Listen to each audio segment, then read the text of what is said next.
Ukraine on Friday struck Russia's headquarters in occupied Kherson with a barrage of long-range Himars missiles during a meeting of top officials.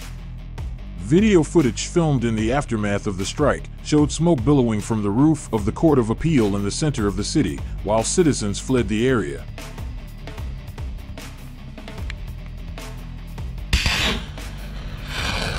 Explosions rocked the Russian-occupied southern Ukrainian city of Kherson. There have been reports of attacks on the state regional administration building. Footage of them has also been shown by the Russian news agency RIA Novosti. According to the agency, the strikes were carried out by American Himars rocket launchers, and at least 5 missiles fell near the building.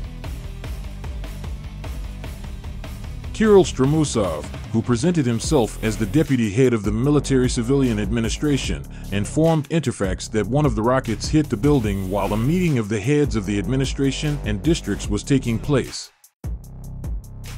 Another deputy head of the administration, Ekaterina Gubareva, who confirms the meeting, calls what happened an act of urban terrorism.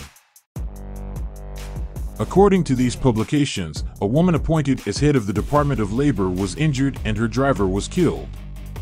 A building that is part of the district administration complex was destroyed.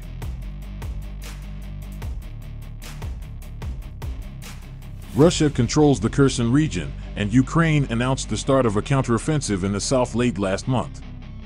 So far, the results of the offensive are visible in another operation in the northeast, in the Kharkiv region.